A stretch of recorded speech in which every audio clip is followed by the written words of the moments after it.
Food banks and food pantries provide life-saving help for families all around the country.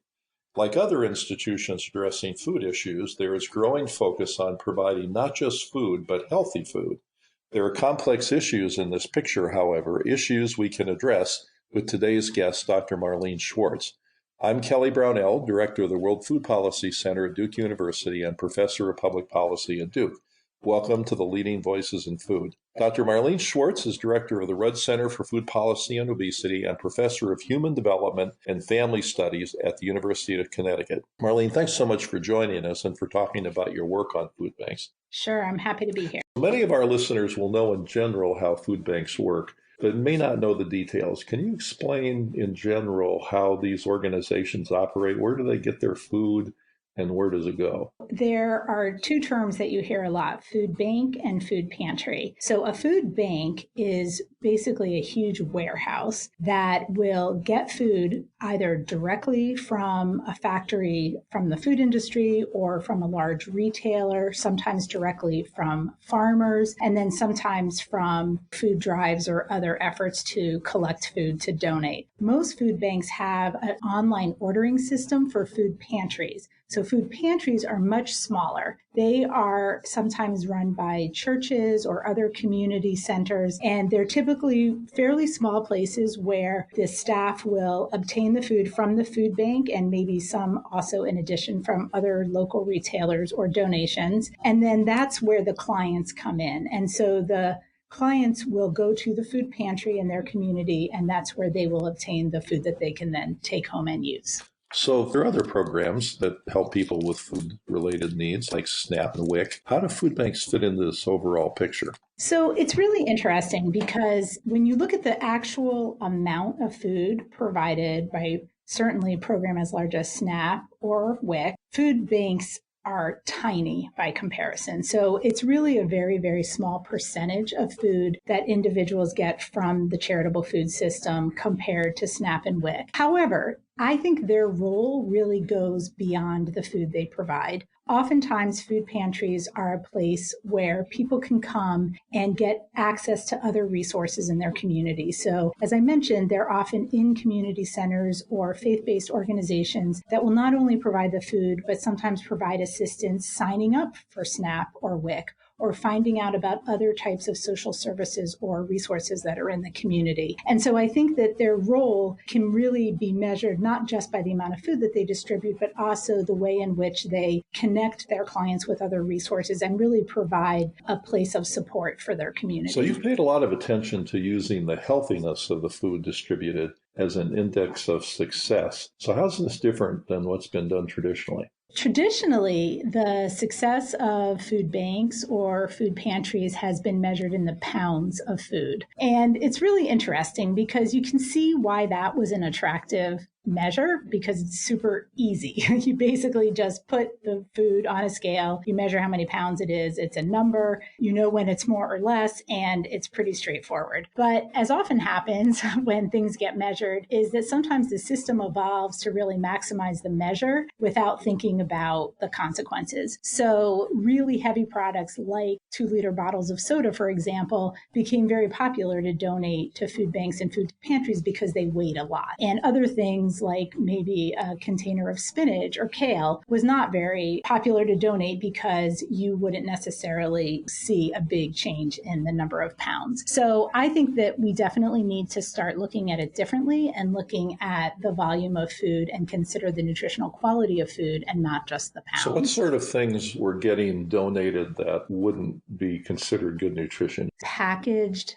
foods are very popular to donate to food banks. A lot of the packaged snack foods, a lot of canned meals, so things like beef stew or, beefaroni or other foods that are shelf stable and heavy and people sort of felt would be filling. Those tended to be the foods that people automatically thought would be the best things to donate to food banks. Now, if people are really hungry and in need, Doesn't it make sense just to give them anything that's available? And could you make that argument? Yeah, I mean, I am sympathetic to the argument that people are hungry and you need to just give them something. And then it's all about the volume and the amount. And that's the most important thing.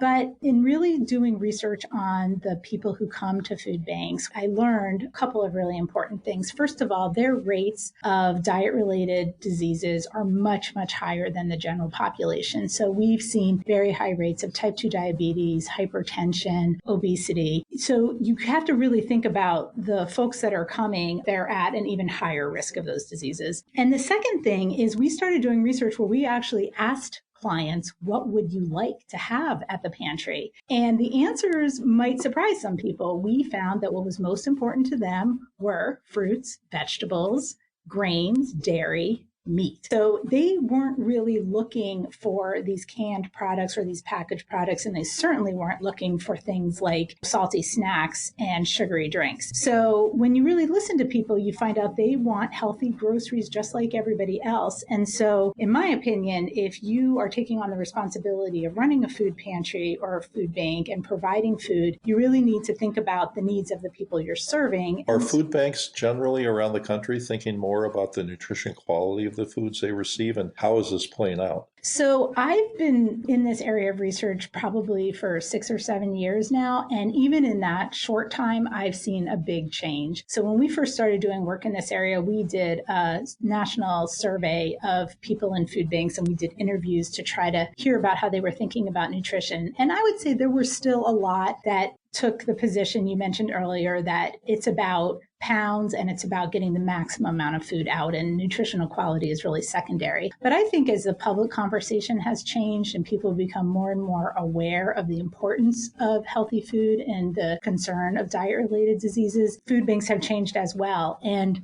we did another survey last year and really found that a large number of food banks are thinking about these things. They're using nutrition ranking systems. They're developing nutrition policies. And Feeding America is a national organization overseeing a network of about 200 food banks. They've come a long way in terms of thinking about the role of nutrition and how they can really lead that way. So you've done some research yourself on food banks and nutrition programs.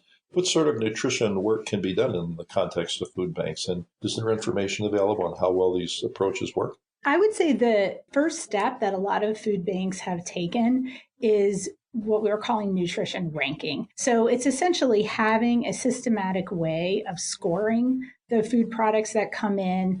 Sometimes they use a stoplight system, sort of a green, yellow, red in terms of the nutritional quality. Sometimes it's a binary system where they sort of consider it like foods to encourage or not. But sort of whatever system you use, I think having a system where you're keeping track of the quality of food in a systematic way helps you in a number of ways. One, you can see your changes over time. Two, you can sort of see which donors are giving you the sorts of foods that you're looking for and which donors are not. And that can sometimes facilitate conversations with those donors. But we did a really exciting study recently. We just finished analyzing the data where we then had the food that the food bank had collected. So this is a food bank here in Connecticut called Food Share, and they implement a system called the SWAP system, which stands for Supporting Wellness at Pantries. And it's a green, yellow, red stoplight ranking system based on saturated fat, sodium, and sugar. And what they did is they rank all the food as it comes in, and then when they put it on their online shopping platform for the food pantries, and there are about 150 food pantries that shop at Food Share for the food that they distribute,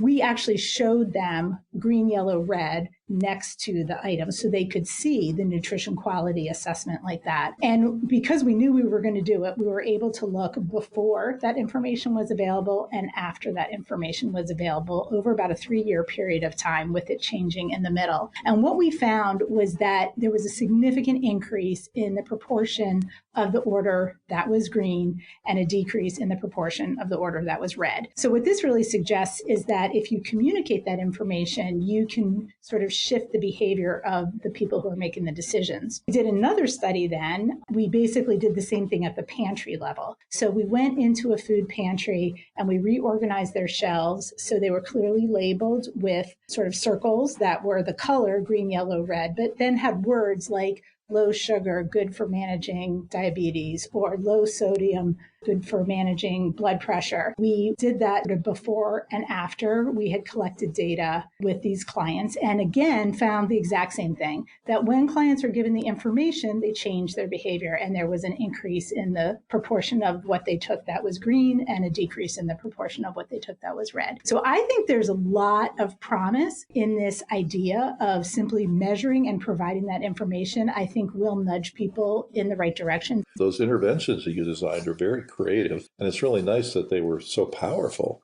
And boy, that does really speak to what can be done in these settings. So that's really great. Thanks. So you mentioned Feeding America, a national organization, and you said that they work with 200 food banks around the country. And also I know they work with 60,000 food pantries. So what role do they play in all this? So Feeding America is incredibly important because they are kind of this umbrella organization for food banks nationally. There are some food banks that aren't affiliated with Feeding America, but the vast majority of the food banks in the United States are. One of the things they're able to do is navigate donations from very, very large national donors. So they can keep track, for example, of, if there's a huge shipment of butternut squash. They can sort of figure out where it is and communicate with different food banks and try to get the food where it needs to go by having sort of the big picture of the whole country in front of them. And so they're able to really help a lot with fresh vegetables and fresh fruit and making sure that things get where they can be distributed in a timely fashion.